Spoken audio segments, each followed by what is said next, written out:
Well, aren't we being wonderful? We're 1 minute early because we're just so excited to get going and do this. We just can't Y- stand it. Yep. So, Nancy G was telling me about her class that she has coming up on Tuesday, and it's a show.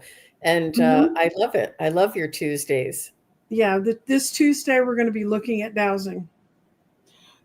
Do you know about the Subteal, the dowsing website where they have all the charts? No. This entire book is full of charts you can print off for free from there. Oh, wow. Look at that. And you can choose, you can do food, you can do people, you can do what skills should I look at. I mean, it's got everything under the sun. It even has galactic families. That's And wonderful. it's, so it's great. That's a great source. I'm going to be talking about that. Hi, G. Covington. Yes, it's been, I don't remember seeing your name for a bit, but we're glad you're here today. And Sun Psychic and Sue and I are going to go. I'm going to call it Sun Psychic Sue. Sun Psychic Jean and I are going to go ahead and we're going to give you guys a few minutes to come in. What are you up to when you're not Well, talking to me? tomorrow I have Scott Scorpio Sun Tarot is going to be on my channel. And on Sunday, I have a solo show coming up. And yeah, so, and I just had a healer on my channel earlier today. I had a 12 o'clock show and a 3 o'clock show. I feel like I'm like the movie theater at 12 o'clock. Yes, I know. I know. But I just had Kelly Nyland on, and she's a healer that I met at one of my psychic fairs, and she is amazing. She's a shaman, she's a Reiki master, she's a hypnotist, she's really very well versed. And just, I was in the beginning when you're at a psychic fair, we all stand together and hold hands and say a little prayer, and Mhm. get some good energy going. And the whole time I didn't know who was standing next to me. I was just holding their hand. And I'm like, and I could feel something coming from her hand. And when the prayer was over, I looked at her. I said, "Are you a healer?" And she's like, "Yeah." I said, "Your hand was on the whole time. I think I was getting healed." It's cool. How many people? Where do you have your psychic fairs, or where do they come show up? I'm in the Washington D.C. area in Okay. Maryland, and yeah, so it's a Illuminate Festival is the ones that we were attending, and I also attend the Pathways. It's the Natural Living Expo. There's several outfits, believe it or not, around here that do shows. There's more shows than I can attend. Hmm. I know they're here, and I've gone to visit them because I had people I trained who were in them, and I went to visit them, and they're very interesting. I'm so glad to see them come back after COVID. Mm-hmm. Yes. Uh-huh. But so yeah, it was a lovely day. And then after that, I just had Valerie from a new Illumination Portal on my show at 3 o'clock today. And she does a little bit of astrology, a little bit about Libra, and then we do moon sign, sun sign, and rising sign readings. Oh, And cool. yeah, it's amazing what comes through that, Hmm. by looking at somebody's energy and picking up the astrological aspects. It's fun. Well, now we're going to go into how did Jean become Sun Psychic Jean? And Yeah. it's good. It, When it did you first realize you had psychic abilities? Well, I was always sensitive, like emotional and you know shy and sensitive around certain people, um, but I didn't know what that was until I worked for a chiropractor and he had his office remodeled. And I worked in the office, and then we were off for several days, and then we came back after the office remodel, and I could feel like it felt like wind was coming through around me. And I could feel like this force of something around me. And here he had a feng shui specialist come in and help him, remedy the office when it was remodeled and the suggestions with the colors and placements. And I Hmm. could feel the difference. And I knew, I'm like, I've got to learn everything I know about this. So that's where I learned that I could feel and sense energy, and then I got right into Reiki right after that. Oh, okay. I- mhm. Okay, and was there a single aha moment that, or did this sort of gradually build over time? You talked about how this was kind of your aha moment. Hmm. Well, simultaneously with that awareness in the chiropractor's office, I was living in I just bought a home, my first home, and it was pretty run down, and I had to do some fixing up. And when I was in the home, I kind of felt like weird energy, and I thought it was from the people that were in the house before me. Mm-hmm. They were disgruntled because they foreclosed, and I bought the home from the bank, and I thought it was from them being mad and That was left destroying behind. the place. Residual. Pardon? Residual energy. Yeah, that's what I thought.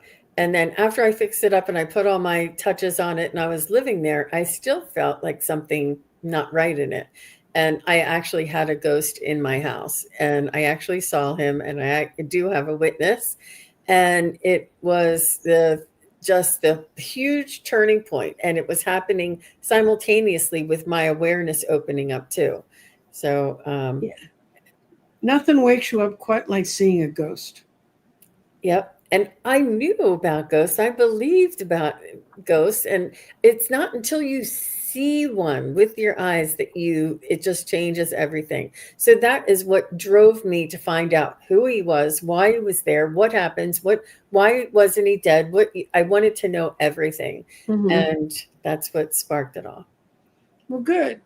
Did you have sort of precursor things as a child before you grew out of that, oh, that can't be true phase, you know? Um, as a child, it was more like a sensitivity, and I didn't understand it, and my family didn't either. They all knew I was a little bit different. I Yeah. was 6 of 7, so I was like Oh, Christmas. dear. What? You know, that can be a blessing or a curse. If you're an only child, they all focus on you. I was the middle of five, and I always thought that was a blessing because I got away with a hell of a lot I wouldn't have if they were looking at me as number one or number five. Right, right. Okay. How do people react when you began to share your experiences? Well, I think they were surprisingly agreeable. They were like, Mhm. "Yeah, we figured that." And I was like little, gatekeeping and not telling everybody and family and friends.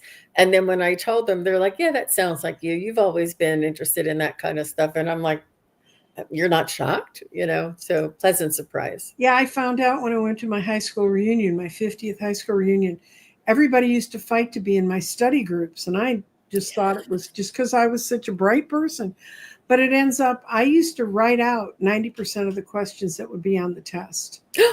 Oh, and, and they all thought, because I had two older siblings, that I had some sort of a test file or something at home. And it was just, no, they're going to ask about this, they're going to ask about that. And this one guy said, "Man, I never would have made it through history. There was just way too much crap in there. I just learned the stuff you told us to, and I made A's." And I was like, "Oh." And he said, "I can't believe it took you so long to figure out you were psychic." And I went, "Okay." So I wow. think we leak out who we are, whether we like it or not. You sought some training though. You did Reiki, which is a Hmm. pathway in for a lot of people. Is there other ways you explored your gifts? Yes. Hmm. I took a crystal healing class, a Reiki class, and shamanic energy healing for 3 years, which really transformed me.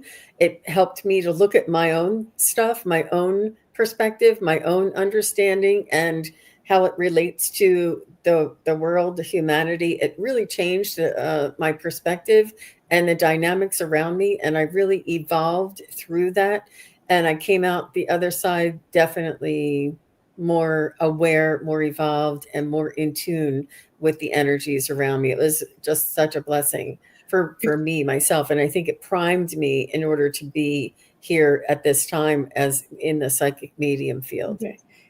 Were there any specific tools you used at the beginning of your craft?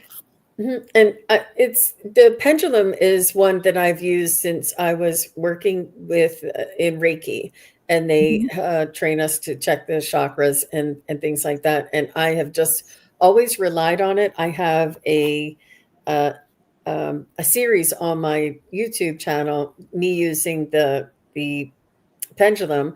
And I have a pendulum in the kitchen that I use to make sure my vitamins are still good, or if I should have spaghetti or fish Mhm. tonight, And then I have a pendulum back in my bedroom there, so that should I wear the red one, should I wear the right one, just to help to acclimate and to or if you're listening to a podcast and you're like, angels, is there angels? I always have to have it on the Right. ready. I have one in my purse and I have one in my to-go bag, like my show bag. So I actually have two in my show bag. Yeah, the I metal one you just held up, the heavy one, that's the one I use when I'm working outside Oh, because it's so interesting. heavy, the wind won't blow it. Yeah, yep. And I do this because you can see it on the Oh, on the I TV. know. Yeah, I have yeah. I've The other ones were just not they didn't show up enough. well, I have So crystal one, and yeah, you can see it. You can see that there's something between you and me, but you see right through it. So that's not yeah. really great. And I have a wooden one, and the wooden one's interesting. Um, I use that when I'm doing house mapping Wow. because wood comes from the earth, and if you're looking at a map of a house, and that has to do with house healing, which I'm working on. I can do it, but it's not my fastest thing. Um, do you have any mentors or teachers right now?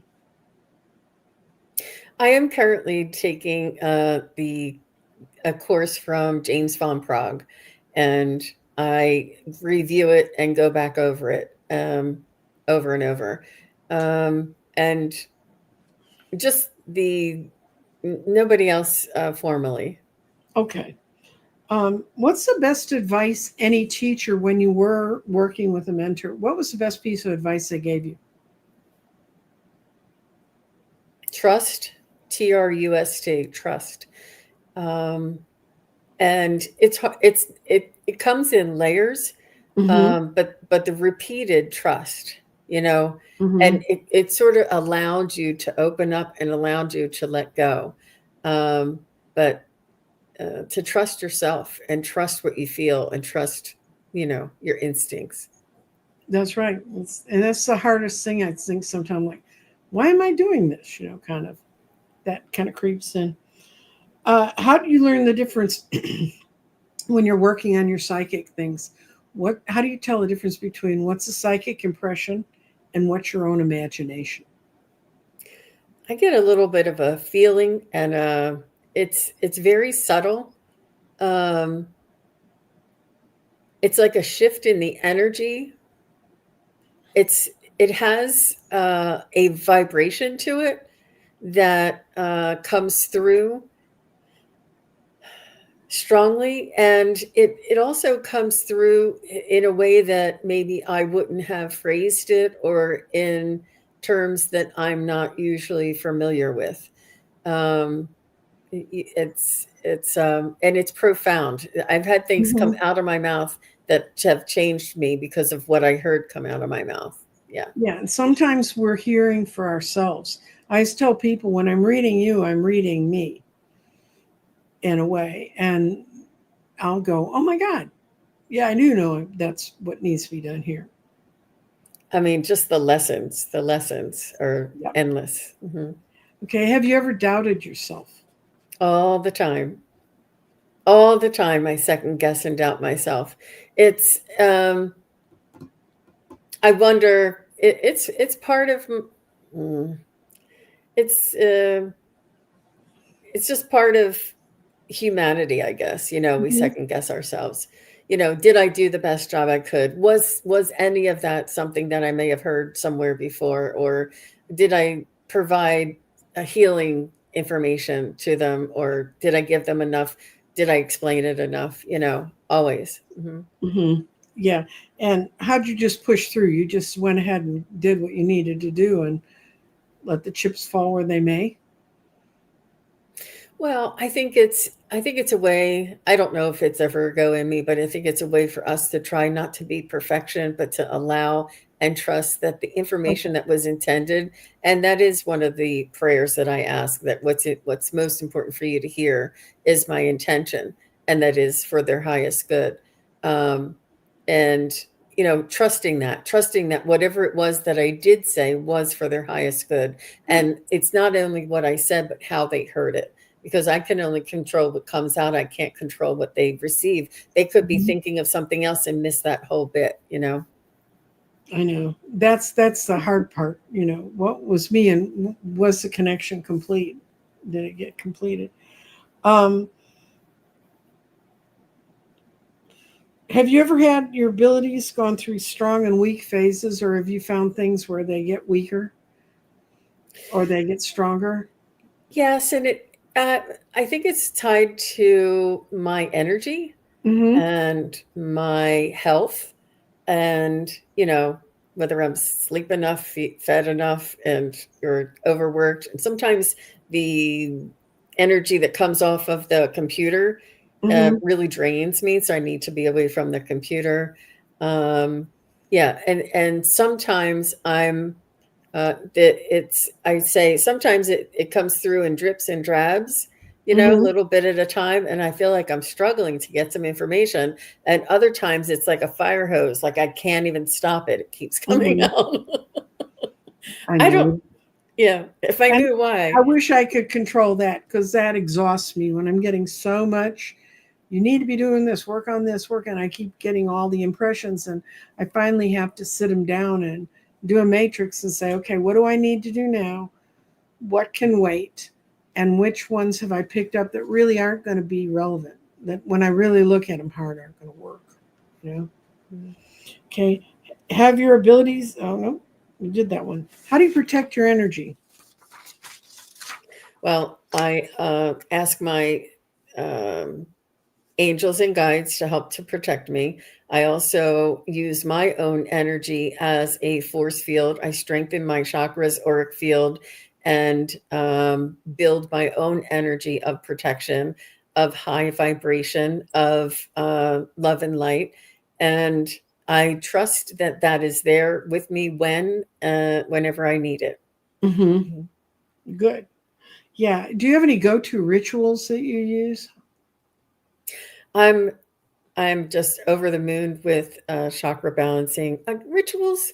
Um, you know, would chakra balancing be? Yeah. I definitely love. I'm over the moon about color, frequency, and energy inside of the actual human and outside of the actual human container.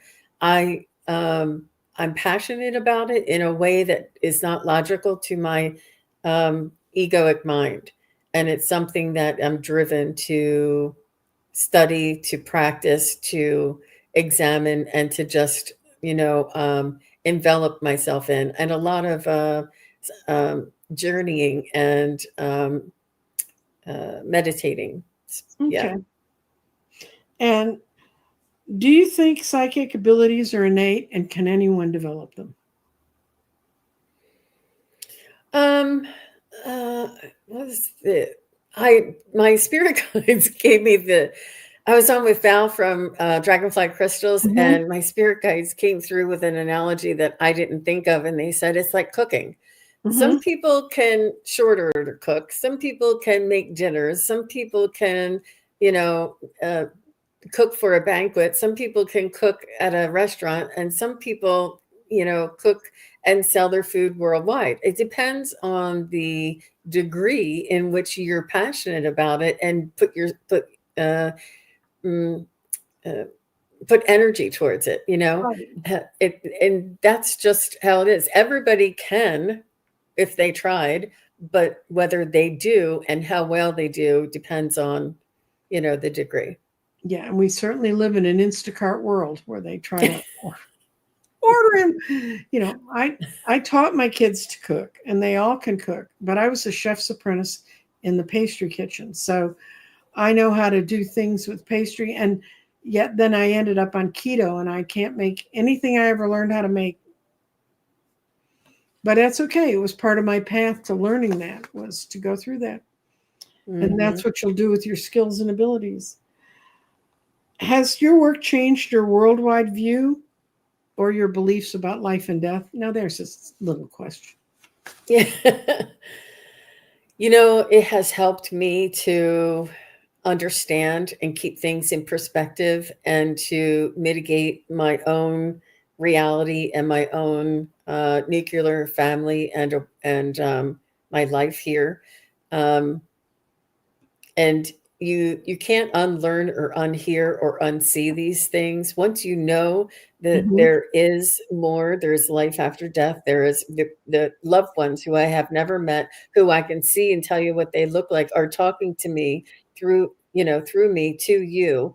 There's just no it changes the way you look at other people. You see them as souls. You see them on their journey. You see them, living out their spiritual journey and their own path. And it's not always easy to remember that when somebody cuts you off on the road. I'm not thinking that's a soul in there, but it does Mm-hmm. help. It does help to keep things in perspective, and it does open me up and keep me in a more balanced awareness.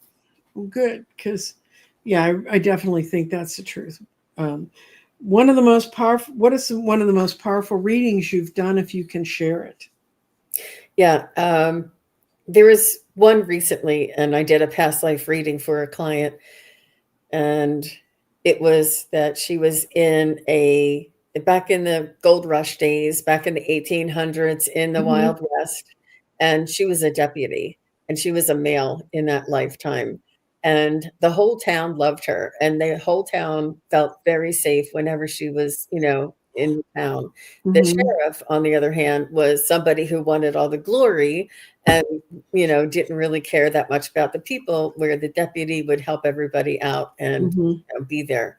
So he was very beloved, and he had this horse, and the horse was like a beautiful cinnamon color horse, and he had like a vanilla patch down his nose, and he had like a little vanilla patch on his chest. And this horse and this deputy were inseparable. They relied on each other for their life, for their Mm-hmm. livelihood, for their the deputy depended on the horse, and the horse depended on the deputy, and they had like a kismet, like a knowing and a connection with each other, that the Mm-hmm. horse always knew when the deputy needed him, and the deputy always knew when the horse, whatever. So there was this connection, and I told the my client, and my client, I'm closing my eyes telling her this story, and she says, "Jean," she wants me to open my eyes, and I said, "Yes." And she's on her bed with her phone doing, getting the reading, and she turns her phone around, and on her bed is laying a dog, a cinnamon colored dog with a blonde nose and a blonde chest. And she said, I knew him before. She said, I knew him before. And she said, I knew this dog was more than just a dog. There's something about him that he has my heart, and I Mm-hmm. know what he's thinking. She said, and that's exactly what you're saying. And can you imagine that they reincarnated again together? And then she is also in law enforcement. Oh dear. Oh, very good. Very good. Those are very affirming things and those are the readings we have to remember when we think, what am I looking at? It's just real. Yeah, and you don't know. You just have to follow it. Hmm. Okay, how do you deliver complex or sensitive messages? And you can include in that sort of lines you draw in the sand, like I won't read about another person's health for Yeah, somebody else. yeah. It's about people want to know when somebody is going to pass. And I understand sometimes it's out of love, Mm-hmm. um, and to see when their suffering is going to end, because some people do linger, and it's just heartbreaking. Um, but it's just not for me to determine, and there's free will. It's and so that's really very difficult to talk about. Um, and when people are they want to know things, for the wrong reasons. Like what is the landlord going to do when the next apartment comes up? It's kind of hard to, like, they want to get ahead of everybody else. They want like a leg up, and it's almost like they want, it just doesn't feel like it's something in their highest good. Mm-hmm. So it's really very difficult. And you know it's not for me to say, or for me to sort of tell people that kind of information. So I can sort of say the energies are showing it may be in this way, but Mm-hmm. it all depends on, you know, the people involved. But people do, they ask some, they can ask whatever they want, but it is difficult when it comes from that type of a energy. Okay. Because my thing sort of is it really your business? The one I get that's heart wrenching, and I understand why people ask it, but when are my kids going to have grandchildren? And I'll finally break down and say, will you be a grandmother sometime soon? But I'm not Mm, going to spy into their bedroom. Thank you very much. right, Not my right. job. Yeah, Okay. yeah. What advice would you give someone starting to explore their gifts? Ooh, keep going and practice, and follow your instincts, because you Mm-hmm. may go from tarot to the pendulum to Mm-hmm. oracle cards, or to psychic fairs, or healing, and then come back around. Just follow your instincts, follow where you're led, and Everything we do is with energy. Someone asked me the other day, well, I can't figure out if I'm a channel or a medium. And it doesn't matter what you call yourself, it's all energy. And there are certain things people might expect you if you put something on your business card.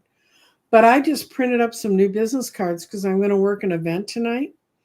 And I put tarot readings, crystal work, and common sense. I don't, what else? Put through the rest of it. that's good. That's good. And are there daily habits or exercises either you do and you think that's fine for me, you don't have to do it, or something you think sounds like a good idea? Well, I'm always working towards being of service Mm-hmm. in that uh, venue, because you're not, you know, primarily we're a soul here, expressing um, your soul's um, expression, your Mm-hmm. soul's desire, your soul's Mm-hmm. desire. That's so I have a soul inside of me, and my soul is part of me, and my soul is directing and driving me and inspiring me and allowing me to be creative through my soul's desire. So Right. my soul was as creative as I am, as daring as I am, as adventurous as I am, and it also helps me to stretch and to step outside of my comfort zone. It is the part of me that had a plan before I came into this world, and how they wanted to play that out, because I can't explain any other way, other than I've been led and driven to go into this direction. And it is through my own soul's Great. expression. I got that. And how can someone who's interested in growing or learning find a trustworthy member of the psychic community or mentors, or what sort of classes or whatever? For me, I Mm-hmm. would say try them. Get take Mm-hmm. Because I've had readings from different types of people, and not all of them resonated with me, but the ones that did, I go back to. And not only are they good for somebody else, but when you go, you might not find that they're good for you. So it's important, and that's the same with readers. Readers, not everybody's going to hear from me and get something out of it. They may Mm-hmm. hear it from you and hear something different. So everybody has an energetic frequency that comes through their readings.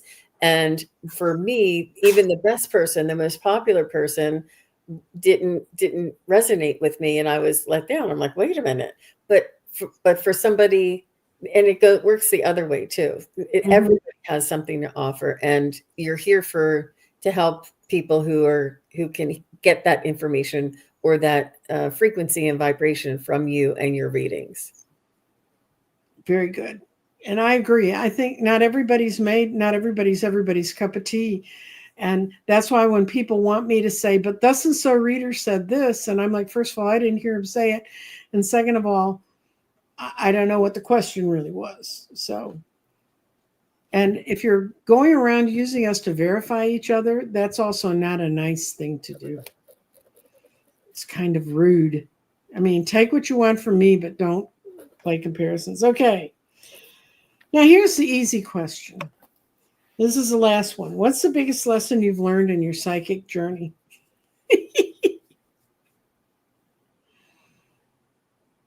That we're multidimensional beings, and that we can travel anywhere at any time with our intention. The ability of a human being is so much greater than we all know. And even though I do know it, it's really hard to incorporate into this 3D everyday world. I would, you can't be in the realm all the time. You have to be here on Earth. That's And right. the trick is to balance that into this 3D world, and bring heaven on earth, and bring creativity in the spiritual realm here, and embody it with you, and carry it with you, carry that energy. But if it were up to me, I'd be in those realms 24/7. No kidding. I mean, it's so much easier out there. Well, that's sort of the end of our interview. And as I told Jean, I have a party to work tonight, and I have to run and drive across crowded Dallas city traffic. Actually, I'm being picked up by someone. That was the phone, if you heard it ringing in the background. Mhm. Them saying, "Where the hell are you?" But anyway, do you have anything else you'd like to say in summary, or what are you doing, or let us kind of know? I know this, I have this I can show people. This is the website for, okay, wait a minute, where'd it go? Come on.